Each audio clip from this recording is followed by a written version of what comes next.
আসসালামু আলাইকুম, কেমন আছেন সবাই? আজকে আমি ভিডিওতে দেখাবো কিভাবে একটি গোল দিয়ে খুব সুন্দর একটি ডালিম আঁকা যায়।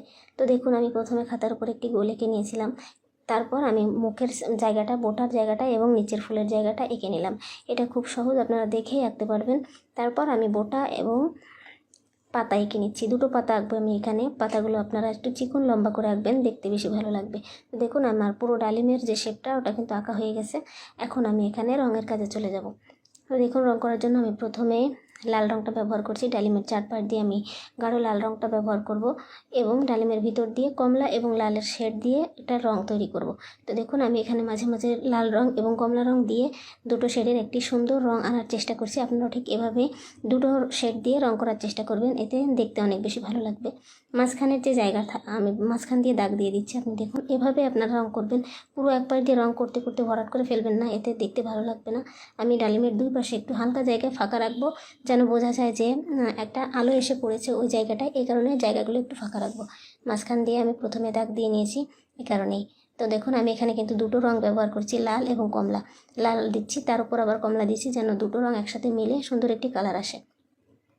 তো দেখুন, আমি এই যে জায়গাগুলো ভরাট করছিলাম, এই যে ফাঁকা রেখেছি, এই জায়গাগুলো সাইড দিয়ে একটু কমলা রং করে রংটা পুরোপুরি কভার করে দিচ্ছি। এই জায়গাগুলো একটুখানি ফাঁকা রেখেছি। এবার এই পাশটাও আপনারা দেখুন আমি কীভাবে রং করেছি। ঠিক এভাবে দেখে দেখে আপনারা সুন্দর করে ডালিমটা রং করবেন। রঙের উপরেই কিন্তু আপনাদের এই সৌন্দর্যটা বেশি নির্ভর করে। আর এখানে আপনারা চাইলে একটু বড় সাইজে রাখতে পারেন। যদি বড় সাইজে রাখতে চান তাহলে গোলটা একটু বড় করে আঁকবেন, দেখতে অনেক বড় লাগবে।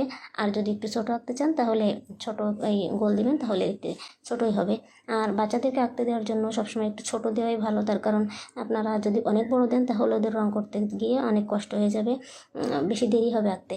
আর যদি একটু ছোটো করে বা মাঝারি সাইজের করে দেন তাহলে ওরা খুব সহজে দ্রুত রং করে শেষ করতে পারবে। সবসময় চেষ্টা করবেন ওদেরকে একটু ছোটো সাইজের ছবি আঁকতে দেওয়ার জন্য, তাহলে ওরা ছবিটা এঁকে শেষ করতে পারবে বা ওদের কষ্ট কম হবে। তো দেখুন, কথা বলতে বলতে আমার কিন্তু ডালিমের রংটা করা শেষ হয়ে গেছে। এখন পাতার কাজ করছি। পাতার রংটা এখানে আমি গাঢ় সবুজ এবং হালকা সবুজ দিয়ে ভরাট করব। ওই জায়গাগুলো রং করার আগে আমি একটু ডট পেন দিয়ে দাগ দিয়ে স্পষ্ট করে নিলাম দাগগুলো। এরপর আমি বোটাটা সবুজ রং করে দিলাম, গাঢ় সবুজ রং। পাতাটাও আমি গাঢ় সবুজ রং এবং হালকা সবুজ রং দিয়ে কভার করে নিব। দেখুন আমার কীভাবে আমি পাতাটা রং করছি। অল্প একটু জায়গা ফাঁকা রেখেছি, ওই জায়গাগুলোতে আমি হালকা সবুজ রং করে ভরাট করে দিব। এটা দেখতে অনেক বেশি ভালো লাগবে।